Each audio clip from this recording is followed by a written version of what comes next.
وبركاته الحمد لله رب العالمين والصلاة والسلام على سيد الأنبياء والمرسلين وعلى آله وأصحابه أجمعين أما بعد قال الله تبارك وتعالى في كلامه المجيد والفرقان الحميد أعوذ بالله من الشيطان الرجيم بسم الله الرحمن الرحيم فقلت استغفروا ربكم إنه كان غفارا يرسل السماء عليكم مدرارا ويمددكم بأموال وبنين ويجعل لكم جنات ويجعل لكم أنهارا ما لكم لا ترجون لله وقارا صدق الله العظيم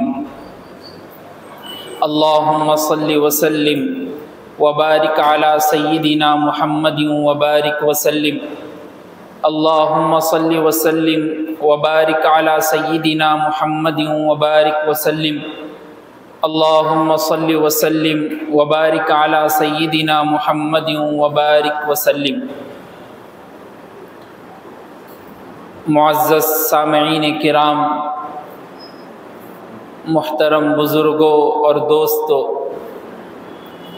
گھروں میں بیٹھ کر سننے والی معزز خواتین اسلام،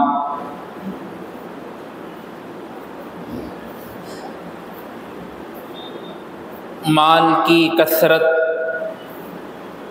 اولاد کی کثرت، خاندان میں اپنے چلنے والی نسلوں کی کثرت کو ہر انسان پسند کرتا ہے اور چاہتا ہے۔ کوئی دنیا میں ایسا نہیں ہے کم و بیش کہ جس کو مال سے محبت نہ ہو، اولاد سے محبت نہ ہو، خاندان والوں سے محبت نہ ہو، اور اپنے ساتھ لگی ہوئی منسلک چیزوں سے محبت نہ ہو۔ بہت ہی کم ایسے لوگ آپ کو دکھائی دیں گے دنیا میں۔ اسی لیے اللہ تبارک و تعالیٰ نے قرآن مجید میں آیت کریمہ میں ارشاد فرمایا، المال والبنون زینت الحیات الدنیا، یہ مال، یہ تمہاری اولادیں، یہ تو دنیا کی زینت ہے۔ والباقیات الصالحات خیر عند ربک ثوابا وخیر عملا، تمہارے لیے باقی رہنے والی چیز تو تمہارے نیک اعمال ہے جو تم دنیا میں کر رہے تھے اور کر رہے ہو اور کرتے رہیں گے۔ یہ تمہارے نیک اعمال تم کو قبر میں بھی کام آئیں گے، آخرت میں بھی کام آئیں گے۔ اگر کوئی یہ کہتا ہو کہ مال کی کثرت ہی اصل محبت ہے، تو اس کو یہ بھی معلوم ہونا چاہیے کہ قارون کے پاس تو اس سے زیادہ مال جمع تھا، اس کے خزانے کی کنجیاں اٹھانے کے لیے ہزاروں کے خادمین اور نوکر چاکر اس کے پاس رہتے تھے، جو صرف خزانوں کی کنجیاں اور چابیاں اٹھاتے تھے۔ اتنی زیادہ دولت ہونے کے باوجود بھی کبھی وہ دولت، کبھی وہ مال، کبھی اس کی کثرت اس کو کام نہیں آئی۔ اور فرعون تو اس سے زیادہ تو اس کی حاکمیت مصر پہ تھی۔ وہ کہتا تھا الیس لی ملک مصر وہذہ الانہار تجری من تحتی، یہ مصر میری بادشاہت میں ہے، اس کے اطراف اور اس کے نیچے جاری ہونے والی نہروں کا مالک بھی میں ہوں۔ اتنی زیادہ اس کے پاس کثرت تھی مال کی، لیکن وہ مال بھی اس کا کچھ کام نہیں آیا۔ اسی سمندر میں اس کو غرق کر دیا گیا۔ اس مال کو پکارتا رہا، لوگوں کو بلاتا رہا، لیکن کوئی کام نہیں آیا۔ معلوم یہ ہوا مال کی کثرت اصل چیز نہیں ہے، بلکہ مال میں برکت اصل چیز ہے۔ کثرت مال فائدہ پہنچانے والی چیز نہیں۔ پیسوں کا بڑھ جانا، پراپرٹی کا زیادہ ہو جانا، یا زمین جائیداد کا اپنے پاس ہو جانا، یا کئی غلوں کے مالک اور سیٹ بن کے بیٹھ جانا، یہ اصل کمال کی بات نہیں۔ 100 روپیے میں 1000 کی برکت رہنا، یہ اصل کمال کی بات ہے۔ اور یہی برکت کو حاصل کرنے کے لیے اللہ تبارک و تعالیٰ نے دنیا میں بندوں کو بھیجا۔ اور یہ برکتیں کیسے ملتی ہے؟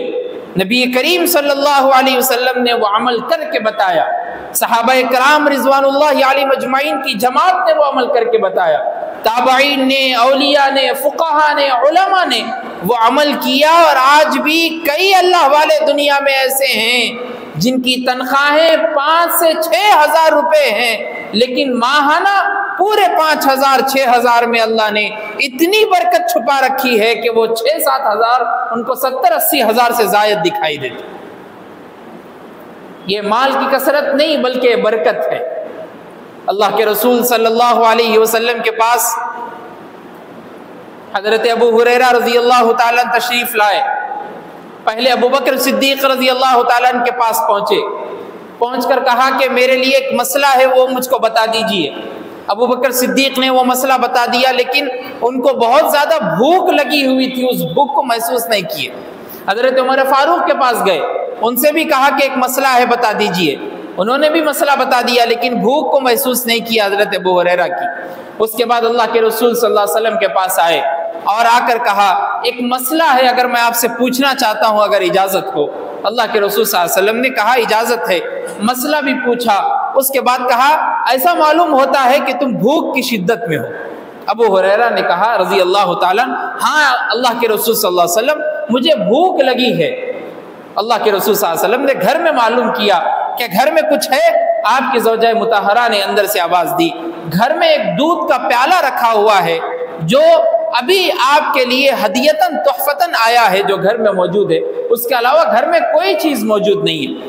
اللہ کے رسول صلی اللہ علیہ وسلم نے حضرت ابو ہریرہ رضی اللہ تعالیٰ عنہ سے کہا جاؤ صفہ کے چبوترے پر جتنے اصحاب بیٹھے ہوئے ہیں ان سب کو بلا لاؤ اور ان سب کو دودھ پلانا۔ ابو ہریرہ رضی اللہ تعالیٰ عنہ پریشان، صفہ کے چبوترے پر 70-60 صحابہ بیٹھے ہوئے، اگر ان کو ایک پیالہ دودھ پلا بھی دیے تو پھر مجھ کو کیا بچیں گا، حالانکہ مجھ کو زیادہ بھوک لگی ہوئی ہے۔ حضرت ابو ہریرہ رضی اللہ تعالیٰ عنہ پہنچے، اصحاب صفہ سے پورے صحابہ کو بلا لایا۔ اللہ کے رسول صلی اللہ علیہ وسلم نے حضرت ابو ہریرہ کو کہا یہ دودھ کا پیالہ لو اور دائیں طرف سے پلانا شروع کرو، اور جس کو ہر صحابہ کو سیراب کر کر پلاؤ، جب تک ان کا پیٹ نہیں بھرتا دوسرے صحابی کو دودھ کا پیالہ نہیں دینا۔ سیدھے ہاتھ سے رائٹ طرف سے شروعات کی، دائیں طرف سے ایک ایک صحابی پی رہے، سیراب ہو کر فل پیٹ بھرتا ہے جب دوسرے صحابی کو دیتے، پھر وہ دودھ پیتے۔ ایسے ہی 70 صحابہ نے دودھ پیا۔ اس کے بعد اللہ کے رسول صلی اللہ علیہ وسلم نے کہا ابو ہریرہ اب تم پیٹ بھر کے دودھ پیو، جتنا پینا چاہتے ہو اتنا پیو۔ جب دودھ پی لیے اس کے بعد اللہ کے رسول صلی اللہ علیہ وسلم نے کہا اور پیو، پھر اور پیے۔ اس کے بعد جب کہا اور پیو، کہا ہے نبی پیٹ بھر گیا، اب اس سے زیادہ پی نہیں سکتا۔ یہ کیا ہے؟ ایک دودھ کے پیالے میں آپ امیجن کیجئے 70 لوگ کیسے دودھ پی سکتے ہیں۔ ایک تو یہ نبی کا معجزہ تھا، دوسرا تو یہ اس میں برکت تھی جو اللہ نے رکھی تھی۔ یہ برکت کیسے حاصل ہوتی ہے؟ اس کے لیے چند باتیں آپ کے سامنے ذکر کی جائے گی۔ بہت سارے لوگ یہ آ کر مسئلہ پوچھتے ہیں، جہاں بھی مول صاحب دکھے، مفتی صاحب دکھے، کوئی بھی دکھے تو ایک مسئلہ ضرور پوچھتا ہے ہر کوئی آدمی، ہر کوئی انسان، مول صاحب زندگی میں برکت کیسا ملنا ذرا بتائیے۔ ہر ایک کا یہی سوال رہتا ہے کہ مول صاحب زندگی میں برکت کیسا آنا؟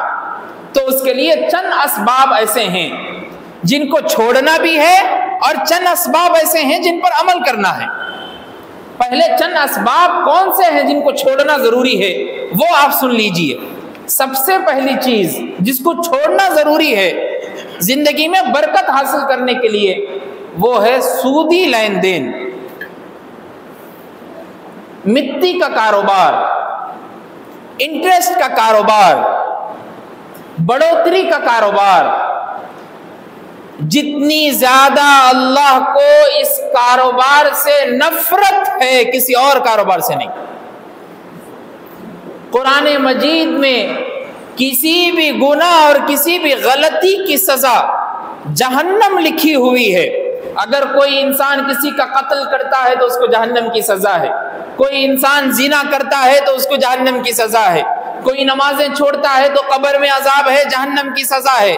کوئی اگر کسی کو دھوکہ دیتا ہے تو اس کی بھی عذاب ہے، جہنم کی سزا ہے، لیکن کوئی سودی لین دین کرتا ہے، انٹرسٹ کا کاروبار کرتا ہے، مٹی کا کاروبار کرتا ہے، تو اس کے لیے اللہ نے قرآن مجید میں آیت مبارکہ میں ارشاد فرمایا فَأَذَنُوا بِحَرْبٍ مِّنَ اللَّهِ وَرَسُولِهِ، جو سودی کاروبار کرتا ہے یا سودی لین دین کرتا ہے، اللہ اور اس کے رسول اس سے جنگ کرنے کے لیے تیار ہے، اگر وہ چاہتا ہے تو آ جائے لڑنے کے لیے۔ آپ اندازہ لگائیے کہ ہمارے پاس اتنی طاقت اور قوت ہے کہ ہم ایک حرام کا لقمہ کھانے کے بعد، سودی کاروبار کرنے کے بعد اللہ اور اس کے رسول سے جنگ کے لیے بھی تیار ہیں۔ کیسے تھے وہ اصحاب، کیسے تھے وہ اللہ کے اولیاء، کیسے تھے وہ فقہا و تابعین جن کی زندگیوں میں اللہ نے برکت چھپائے رکھی تھی۔ اس کا سب سے بڑا ریزن یہی تھا، وہ لوگ حلال کمائی کے پیچھے رہتے تھے، حلال کمائی کی محنت کرتے تھے، حرام کمائی سے بچے رہتے تھے۔ حضرت امام ابو حنیفہ رحمہ اللہ کتنے بڑے فقیہ ہیں، کتنے بڑے اللہ کے ولی ہیں، کتنے بڑے امام ہیں، ان کے جیسا آج کوئی امام بن سکتا ہے؟ ان کے جیسا کوئی اور فقیہ آ سکتا ہے؟ بہت مشکل ہے، اس لیے کہ اللہ تبارک و تعالیٰ نے ان کی زندگی میں ایسی برکت رکھی تھی۔ ان کا بہت بڑا کاروبار تھا کپڑوں کا، تجارت کرتے تھے کپڑوں کی۔ ایک مرتبہ معلوم یہ ہوا کہ تھان میں ذرا ڈیمیج ہے، کپڑا خراب ہے، تو اپنے دکان میں کام کرنے والے آدمی کو حضرت امام ابو حنیفہ رحمۃ اللہ علیہ نے یہ کہہ کر دکان سے نکلے کہ دیکھو یہ تھان جو ہے اس میں کچھ خرابی ہے، کوئی اگر گراہک آئے، اگر کوئی خریدنے کے لیے آئے تو اس کو یہ تھان کی خرابی بتانا، پھر کپڑا بیچنا، اور اس میں جو بھی کمی ہو سکے وہ کمی کر دینا، یہ جو ریٹ کا ہے اسی ریٹ میں مت بیچنا، اس لیے کہ اس میں خرابی موجود ہے۔ اب یہ کہہ کر دکان سے نکل گئے۔ تھوڑی دیر کے بعد جب واپس آئے تو تھان موجود نہیں تھا دکان میں۔ کام کرنے والے بچے سے پوچھا بتاؤ تھان کہاں ہے جس کے بارے میں بول کے گیا تھا؟ بچے نے کہا میں نے وہ تھان بیچ دی۔ کہا میں نے تم کو جو بات کہی تھی اس میں جو خرابی ہو تم نے گراہک کو بتایا؟ کہا نہیں میں بھول گیا تھا، جو ریٹ اصل میں اس کی قیمت تھی اسی ریٹ میں بیچ دیا۔ حضرت امام ابو حنیفہ رحمہ اللہ اس وقت اس خریدے ہوئے آدمی کو ڈھونڈنے کے لیے بازار میں نکلے اور کئی دیر تک اس کو ڈھونڈتے رہے۔ بعد میں کئی دیر کے بعد دکان واپس آیا اور آ کر کہنے لگے وہ آدمی مل نہیں سکا تو خاموش نہیں بیٹھے، بلکہ اپنی حلال کمائی سے 2000 دینار نکال کر صدقہ دے دیے اور کہا یہ جو قیمت اس کپڑے سے آئی ہے وہ میرے لیے حرام، اس لیے کہ اس کی غلطی تم نے نہیں بتائی، اب اس میں مال جو مجھ کو ملا ہے فائدے کا ہو چاہے کوئی بھی ہو میرے لیے حرام۔ اس کے لیے 2000 دینار انہوں نے صدقہ کر دیا۔ کیسا وہ لوگ تجارت بھی کرتے تھے، کیسا ان لوگوں کا کاروبار تھا، کیسا وہ لوگ حلال کمائی کے پیچھے رہتے تھے، کیسا ان لوگوں نے اپنی زندگی کو حلال کمائی سے برکتیں حاصل کی زندگی میں۔ آج ہمارے خاندانوں میں لڑائیاں ہیں، آج ہماری آل و اولاد لڑائی میں مبتلا ہے، آج ہم خود پرسنل بھی لڑائی میں مبتلا ہے، آج ہم کورٹ کے، کچہری کے، پولیس اسٹیشنوں کے دورے کرتے رہتے ہیں، وکیلوں کو بازو اپنے رکھ کر بڑے بڑے فیصلے کرانے لگتے ہیں، وہ زیادہ ٹینشن میں پوری زندگی گزر رہی ہے، وہ سارے خرابیاں ہمارے اندر موجود ہیں۔ اس کی ایک ہی ریزن اور ایک ہی بات ہے کہ تمہارا کاروبار، تمہاری تجارت، تمہارا لین دین، تمہارا بزنس، تمہارا ہونے والا بیوپار صحیح طریقے سے نہیں ہو رہا، اس میں شریعت کو مد نظر نہیں رکھا جا رہا، تعلیمات رسول کو دیکھا نہیں جا رہا۔ اللہ کے رسول صلی اللہ علیہ وسلم نے کیسی تعلیم دی، اصول کیا سکھائے، تجارت کے آداب کیا سکھائے، لین دین کے آداب کیا سکھائے، بزنس کے اصول کیا بتائے، یہ سارے طریقے کو ہم نے چھوڑ دیا اور سودی کاروبار میں، مٹی کے لین دین میں، انٹرسٹ کی رقم میں لگے ہوئے ہیں۔ اب پھر اس سے خاندان پریشان نہیں ہوا تو کیا ہوگا، اولاد میں برکت نہیں ہوگی تو پھر کیا ہوگی، زندگیوں میں خرابیاں نہیں آئیں گی تو پھر کیا آئیں گی، اپنے ماں باپ آپ کے خود نہیں ہوں گے تو پھر کیا ہوں گے، آل و اولاد آپ کی نہیں ہوگی تو پھر کیا ہوگی۔ اس کے پیچھے کا ریزن یہی ہے زندگی میں برکت کے خاتمے کا سب سے بڑا سبب یہی ہے کہ سودی لین دین، اس کو ختم کرنا ضروری ہے۔ دوسری چیز جو اپنی زندگی سے ختم ہونی ضروری ہے وہ ہے گناہوں پر اصرار۔ ہر بندہ گناہ کرنے کے بعد اسی گناہ میں پھر مبتلا ہوتا ہے، یہ زندگی میں برکت کے ختم ہونے کا سبب ہے۔ زندگی میں برکت ختم ہو جاتی گناہ پر پھر گناہ کرنا۔ پہلے ایک مرتبہ ٹی وی دیکھے، فلم دیکھ لیے تھے، معلوم ہوا بھائی کہ فلم دیکھنا حرام ہے، ناچ گانا سننا دیکھنا بنا کپڑوں کے سب کچھ حرام ہے، پھر اس کے باوجود بھی اس غلطی پہ رہنا، پھر اس کے باوجود بھی وہ گناہ کرنا، یہ ہے گناہوں پر اصرار۔ اللہ کو بالکل نہیں پسند۔ اللہ قرآن مجید میں فرماتے ہیں ظہر الفساد فی البر والبحر بما کسبت ایدی الناس لیذیقہم بعض الذی عملوا لعلہم یرجعون۔ خشکی اور سمندر میں فساد ظاہر ہو گیا، اس کی وجہ یہ ہے کہ جو لوگوں کے ہاتھوں نے کمایا تاکہ وہ انہیں اس کا چکانے، جو انہوں نے کیا تاکہ وہ باز آ جائے، انہوں نے جو گناہ کیا اس کو چکائیں گے اللہ تبارک و تعالی۔ خشکی میں ہو یا ظاہری طور پر سمندری علاقے میں ہو، کسی بھی طریقے پر جا کر گناہ کیے پھر اس پر اصرار کر رہے، وہی گناہ پھر کر رہے، تو سمجھ لیجئے زندگی میں کبھی برکت نہیں ہو سکتی، نہ مل سکتی۔ اس لیے گناہوں پر اصرار یہ بھی چھوڑنا ضروری ہے۔ تیسری چیز جو چھوڑنا ہے وہ ہے دھوکہ۔ ہمارے مسلمان بھائیوں میں سب سے زیادہ جو علامت پائی جاتی ہے وہ ہے دھوکہ۔ دھوکے کی تو ایسا سمجھ لیجئے کہ بھائی میرے تو بائیں ہاتھ کا کھیل ہے، میں تو یوں سیکنڈ میں پھرا سکتا ہوں کسی کو بھی، میں تو یوں منٹوں میں پھرا سکتا ہوں کسی کو بھی، میں یہاں چورستے پہ کھڑا ہوا ہوں تو میں باہر کنٹری میں ہوں بول کے بھی بول سکتا ہوں کسی کو بھی، میرے تو بائیں ہاتھ کا کھیل ہے، یہ کوئی بڑی بات نہیں ہے، یہ تو میں یوں میں کر دیتا ہوں، یہ تو میں چٹکی میں کر دیتا ہوں۔ دھوکہ دینا تو ایسا سمجھ لیجئے کہ اپنے باپ اور اپنے اولاد اور اپنے خاندان کا پیشہ ہے دھوکہ دینا، یہ تجارت ہے، ان کا بزنس ہے۔ ان کے ابا بھی دھوکہ دیتے ہوئے آئے، انہوں بھی دھوکہ دے رہے، اور آگے آنے والی اولاد بھی دھوکہ دیں گی، اور بعد میں کیا ہوگا؟ زندگیوں میں برکت ختم ہو جائے گی، مال میں برکت ختم ہو جائے گا، عمر میں برکت ختم ہو جائے گی، ہمیشہ بیمار پڑے رہیں گے، کبھی شفا اللہ نہیں دیں گے، اعلی اولاد کی برکتوں کی دعا کریں گے، کبھی ایسی اعلی اولاد پیدا نہیں ہوگی، اولاد بھی پیدا ہوگی تو وہ بھی دھوکہ دے گی، اولاد بھی پیدا ہوگی تو وہ بھی زانی نکلے گی، اولاد بھی پیدا ہوگی تو حرام کا کھائے گی، اولاد بھی پیدا ہوگی تو پولیس اسٹیشنوں پہ رہے گی، اولاد بھی پیدا ہوگی تو روڈوں پہ پھرتے رہے گی، اولاد بھی پیدا ہوگی تو چبوتروں پہ بیٹھے رہے گی، اولاد بھی پیدا ہوگی تو نشہ گانجا پیتے ہوئے لوگوں پر پھرتے ہوئے ادھر سے ادھر گھمائی دیتے ہوئے نظر آئیں گی۔ لیکن دھوکہ دینا اگر نہیں چھوڑیں گے، لوگوں کے لیے جال سازی کرنا نہیں چھوڑیں گے، تو یاد رکھ لیجئے کبھی زندگی میں برکت نہیں آ سکتی۔ اس لیے قرآن مجید میں اللہ تبارک و تعالیٰ نے، اللہ کے رسول صلی اللہ علیہ وسلم نے ارشاد فرمایا التعیان بالخیار ما لم یتفرقا، صحیح مسلم کی روایت ہے، بائع اور مشتری جب تک دونوں مجلس میں ہیں، خریدنے والا اور بیچنے والا دونوں بات کر رہے اپنی بزنس کی، وہ لوگ جب تک بات کمپلیٹ نہیں کرتے دوسرا آدمی آ کے اس میں انٹر نہیں ہو سکتا۔ یہ ہے تجارت۔ کسی کو آپ زمین بیچ رہے اور زمین کی قیمت ہے 10 لاکھ روپے، ایک مثال مان لیجئے 10 لاکھ روپے اس کی قیمت ہے، ایک سے بات چل رہی کہ بھائی 10 لاکھ اس کی قیمت ہے، آپ کتنا دیں گے؟ ابھی بات چلنے میں ہے، فکس بھی ہو گئی تھی کہ بھائی ڈن، تیار ہوں میں لینے کے لیے، اتنے میں دوسرا آدمی آ کے بولا کہ بھائی بہت سستے میں بیچ دے رہے تو میں 12 میں لے لیتا تھا۔ اب اس کو پھرانا شروع کر دی، اب دھوکہ دے رہے اس کو، اس لیے کہ سر 10 ملنے والے تھے، اب دھوکہ دے رہے، نہیں وہ نہیں بیچنے والے ہم لوگ، نہیں ابھی تھوڑے دن کے بعد کریں گے وہ کام، نہیں ابھی تو میں ملاقات کرتا ہوں، ابھی ذرا میں آؤٹ آف میں ہوں، نہیں ابھی میرے بیٹے نہیں سوچے اس بارے میں، حالانکہ 2 لاکھ بڑھ کے آ رہے، صحیح سے بیٹھ کے بول سکتے تھے کہ بھائی 2 لاکھ بڑھ کے آ رہے دوسری جگہ سے، آپ کچھ کر سکتے کیا؟ اس میں کمی بیشی ہو سکتی کیا؟ زیادہ ہو سکتا کیا؟ کچھ دیکھو آپ کے حساب سے۔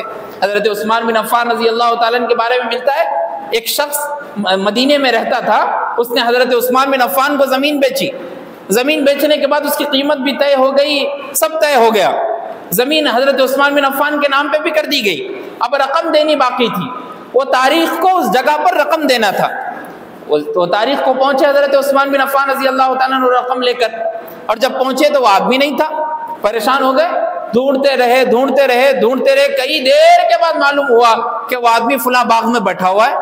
وہاں پر پہنچے، اس سے کہا بھائی آج تو تمہاری پیسے لینے کی تاریخ تھی، تم یہاں کیوں بیٹھے؟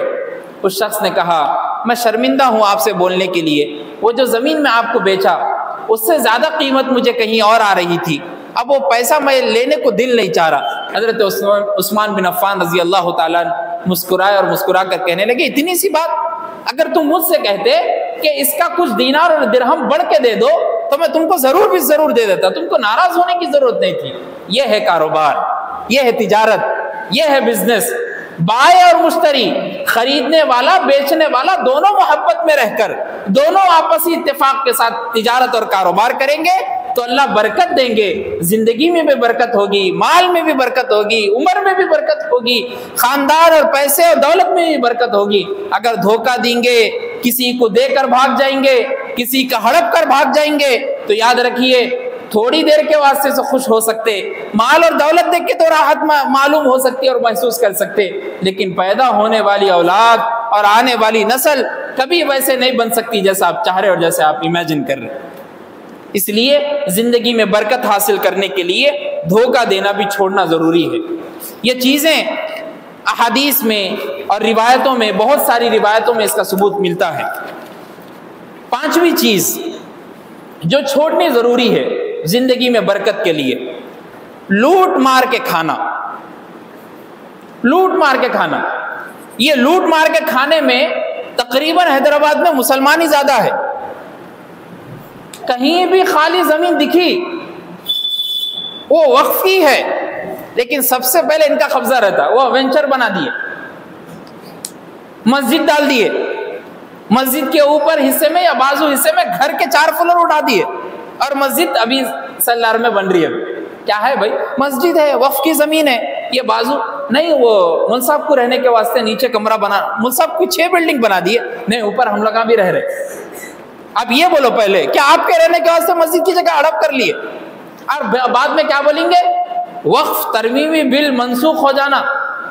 ہم حکومت سے یہ سوال کر رہے ہیں، پہلے جو لوٹا ہوا مال ہے وقف کا وہ تو دے دو۔ کئی مارکیٹ میں کئی ایسے وقف کی جائیدادیں اور ملکیاں ہیں جس میں مسلمان کاروبار اور بزنس کر رہے، لاکھوں کا کما رہے، ہزاروں کا کما رہے، لیکن وقف کا کرایہ کتنا دیتے؟ 1000 روپے۔ وقف کا کرایہ کتنا ہے؟ 2000 روپے، 500 روپے، 3000 روپے، وہ بھی ماہانہ منتلی نہیں دیتے۔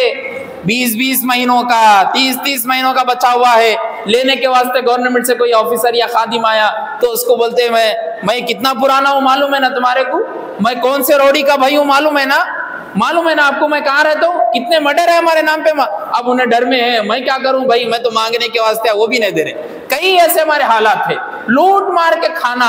ایسا حل نکال لیے اس کا، سب سے آسان بزنس یہی ہے بھائی، کہیں بھی اگر خالی زمین پڑی ہوئی دکھی ہماری ہے، اگر کوئی آ کے بول رہا غریب کہ نہیں بھائی یہ زمین کے پیپر ہمارے ہیں، چلو لڑو، دیکھیں گے آپ میں کتنی ہمت ہے، ہمارے میں کتنی ہمت ہے۔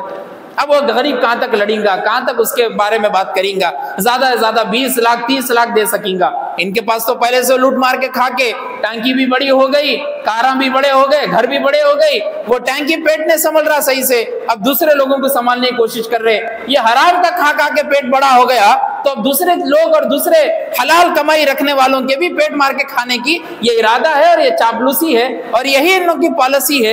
ایسے ہی زندگی گزار کے جہنم میں جائیں گے اور ایسے ہی گزار کے زندگی میں بھی چلے جائیں گے، اور اپنی اعلی اولاد کو بھی ایسا ہی چھوڑیں گے۔ وہ بھی حرام کا کھاتے تھے، آنے والی اولاد بھی حرام کا کھائے گی، یہ بھی لوٹ کے کھاتا تھا، آنے والا اولاد بھی لوٹ کے کھائیں گا۔ کسی کو کچھ فکر نہیں ہے، کسی کو کچھ لینا دینا نہیں ہے۔ حالانکہ اللہ کے رسول صلی اللہ علیہ وسلم نے، بخاری کی صحیح روایت ہے، اللہ کے رسول صلی اللہ علیہ وسلم فرماتے ہیں جھوٹی قسم سے سامان کی تروی تو ہوتی ہے مگر برکت ختم ہو جاتی ہے۔ تم جھوٹ بول کے لوٹ تو سکتے، تم جھوٹ بول کے ہڑپ تو کر لے سکتے، لیکن کبھی برکت نہیں آ سکتی، کبھی برکت نہیں آ سکتی، کبھی برکت نہیں آ سکتی۔ ایک مشہور بزرگ گزرے ہیں حسن بصری رحمہ اللہ، ان کے پاس ایک آدمی آیا، آ کر کہنے لگا آپ اللہ کے اتنے بڑے ولی ہیں، دیکھیے کئی زمانے سے، کئی مہینوں سے، سالوں سے بارش نہیں ہو رہی، آپ بارش کے لیے دعا کیجیے۔ پھر ایک آدمی آیا، انہوں نے اس کو جواب دیا استغفار کرو، اپنے گناہوں کی معافی مانگو۔ پھر دوسرا آدمی آیا، اس نے کہا میری عمر میں برکت کے لیے دعا کیجیے، اس کو بھی جواب دیا توبہ اور استغفار کرو، گناہوں پہ معافی مانگو۔ تیسرا آدمی آیا اور اس نے کہا دیکھو میری زمین کچھ اگاتی نہیں، پھل کچھ نکل رہا نہیں، دانا بویا جا رہا ہے لیکن کچھ پھل اس سے آ نہیں رہا، دعا کیجیے۔ انہوں نے کہا گناہوں کی معافی مانگو، توبہ اور استغفار کرو۔ چوتھا آدمی آیا اور چوتھا آدمی آ کر کہنے لگا میرے اولاد میں برکت کے لیے دعا کیجیے۔ انہوں نے کہا توبہ کرو اور استغفار کرو۔ ایک خادم وہاں پر بیٹھے ہوا تھا، حضرت سے پوچھا حضرت آپ 4 آدمی آئے، 4 بھی الگ الگ تکلیف لے کے آئے اپنی، اور آپ کا سمپل سا جواب ایک ہی تھا، ساروں کے لیے توبہ اور استغفار کرو۔ حسن بصری رحمہ اللہ نے کہا یہ میں نہیں کہتا، بلکہ اللہ خود قرآن مجید میں بیان فرماتے ہیں۔ سورہ نوح کی آیت ہے جو خطبے میں پڑھی گئی، فَقُلْتُ اسْتَغْفِرُوا رَبَّكُمْ إِنَّهُ كَانَ غَفَّارًا، اپنے رب سے معافی مانگو، توبہ کرو، استغفار کرو۔ يُرْسِلِ السَّمَاءَ عَلَيْكُمْ مِدْرَارًا وَيُمْدِدُكُمْ بِأَمْوَالٍ وَبَنِينَ وَيَجْعَلْ لَكُمْ جَنَّاتٍ وَيَجْعَلْ لَكُمْ أَنْهَارًا۔ دیکھو اگر آسمان سے بارش کا برسنا ہے، اگر مال میں برکت چاہتے ہو، اولاد میں برکت چاہتے ہو، زندگیوں میں برکت چاہتے ہو، فَقُلْتُ اسْتَغْفِرُوا رَبَّكُمْ، توبہ کرو، استغفار کرو، گناہوں کی معافی مانگو، جب جا کر زندگی میں برکت آئے گی۔ سب سے پہلا کام کرنے کا زندگی میں برکت کے لیے وہ ہے توبہ اور استغفار۔ جب تک اپنے گناہوں کی معافی اللہ سے نہیں مانگیں گے، جب تک تقوی والی زندگی نہیں گزاریں گے، جب تک اللہ کا ڈر، خوف، خشیت، ہیبت پیدا نہیں ہوگی، یاد رکھیے زندگیوں میں برکت نہیں آ سکتی، کاروبار میں برکت نہیں آ سکتی، مال میں برکت نہیں آ سکتی، بزنس میں برکت نہیں آ سکتی، خاندان میں برکت نہیں آ سکتی، جب تک گناہوں کی معافی اللہ سے نہیں مانگ لیتے۔ حضرت علی بن ابی طالب رضی اللہ تعالیٰ عنہ کتنے بڑے صحابی ہے، داماد رسول ہے، چہیتی بیٹی حضرت فاطمہ رضی اللہ تعالیٰ عنہ کے شوہر ہے۔ جب خلافت کا زمانہ تھا کتنی بڑی ان میں اللہ کا تقوی چھپا ہوا تھا، اکابر صحابہ میں آپ غور کیجیے۔ لوگوں کے سامنے کھڑے ہوئے اور کھڑے ہو کر اعلان کیا اے لوگوں، میں نے آج تک بیت المال سے 1 بھی روپیہ نہیں لیا، آج تک۔ اپنے جیب سے عطر کی شیشی نکال کر کہا یہ دیکھو، یہ شیشی میں نے عطر کی بیت المال سے لی تھی، اس کی اجرت بھی میں دے چکا، میں حاکم تو ہوں، میں خلیفہ تو ہوں، لیکن بیت المال کا مال میرے لیے نہیں، بیت المال کا مال میرے لیے نہیں۔ یہ تقوی کہاں سے آیا؟ یہ ڈر کیسا پیدا ہوا؟ زندگی میں ڈر ہونا ضروری ہے۔ بھائی میرے پاس مال ہے، دولت ہے، پراپرٹی ہے، سب کچھ ہے، لیکن میرے کو تو اپنے اعمال کے ساتھ جانا ہے، میرے کو تو سب چھوڑ کے جانا ہے، میرے کو میرے اعمال کام آئیں گے، میری اچھائیاں کام آئے گی، لوگوں کے ساتھ حسن سلوک کام آئے گا، اللہ کا خوف، اللہ کا ڈر جو میں دل میں پیدا کیا وہ کام آئے گا۔ یہ دل میں اگر مزاج پیدا ہو گیا، یاد رکھیے زندگیوں میں برکت خود بخود پیدا ہو جائے گی، کسی عامل کے پاس جانے کی ضرورت نہیں پڑے گی، بابا کے پاس جانے کی ضرورت نہیں پڑے گی، تعویذوں کنڈوں کو لگانے کی ضرورت نہیں پڑے گی، ناریل چڑھانے کی ضرورت نہیں پڑے گی، لا کے تعویذ باندھنے کی ضرورت نہیں پڑے گی، دروازوں پر لٹکانے کی ضرورت نہیں پڑے گی، پھوڑنے کی ضرورت نہیں پڑے گی۔ زندگیوں میں تقوی پیدا ہو گیا تو کسی اور کی ضرورت ہی نہیں پڑے گی۔ یہ تو بزنس ہے، یہ تو کاروبار ہے جو لوگ کر رہے کہ بھائی آپ کو یہ دیا جائیں گا، آپ دروازے کے سامنے پھوڑو، 40 لوگوں کو بلا کے دکھاؤ کہ میری دکان، یہ سارے فضول کے کام ہیں، سارے فالتو کام ہیں۔ آپ کو اپنے کاروبار، اپنی تجارت، اپنے بزنس میں بھروسہ ایسا ہونا ہے جیسا خود کا یہ بھروسہ ہو کہ بھائی میرے کو زندگی سے جانا ہے، میرا کاروبار بھی ختم ہو سکتا، میرے کو فائدہ بھی ہو سکتا، میرے کو نقصان بھی ہو سکتا، نقصان ہوگا تو میرے گناہوں کی وجہ سے ہوگا، فائدہ ہوگا تو اللہ میرے کو پسند کرے اس وجہ سے ہوگا۔ یہ تقوی خوف اللہ کا پیدا اگر ہو گیا دل میں، زندگی میں برکت خود بخود آ جاتی۔ دوسری اور اہم چیز اور آخری چیز جو ہم کو کرنا ہے وہ ہے درود شریف کا ورد۔ زندگی میں برکت کے لیے سب سے آخری چیز، اگر برکت چاہتے ہیں زندگی میں، سبب یہ ہے کہ درود شریف کا ورد رکھیے، چلتے پھرتے جیسا ہو سکے چھوٹا درود صلی اللہ علیہ وسلم، سب سے چھوٹا درود یہی ہے صلی اللہ علیہ وسلم۔ بڑے سے بڑے درود آپ کو بہت مل جاتے، اللہم صلی وسلم وبارک علی سیدنا محمد وبارک وسلم، لیکن اتنا کبھی یاد بھی نہیں ہوتا، کبھی ذہن میں آتا بھی نہیں، زبان پہ فوراً بھی نہیں آتا۔ چھوٹا درود اور ذکر صلی اللہ علیہ وسلم، اٹھتے بیٹھتے چلتے پھرتے، یاد رکھیے من صلی علیہ واحدتن صلی اللہ علیہ عشرہ، اللہ کے رسول صلی اللہ علیہ وسلم فرماتے ہیں جو مجھ پر ایک مرتبہ درود پڑے گا اللہ اس پر 10 مرتبہ رحمت نازل فرمائیں گے۔ آپ ایک مرتبہ درود پڑھیے، 10 مرتبہ رحمتیں لے لیجئے، برکتیں لے لیجئے، زندگی میں برکتیں پیدا کر لیجئے۔ یہ ساری باتیں آپ کے سامنے اس وجہ سے بھی بتائی گئی۔ سب سے بہترین اور آخری سوال ہمارا یہی ہوتا ہے کہ مول صاحب زندگی میں برکت کیسے آتی، عمر میں برکت کیسے آتی؟ یہ سارے کام کیجئے اور سارے جو کام آپ کو چھوڑنے کے لیے کہے گئے اس پر بھی عمل کیجئے۔ اللہ سے دعا کیجئے کہ اللہ ہم سب کو کہنے سننے سے زیادہ عمل کی توفیق عطا فرمائے۔ وآخر دعوانا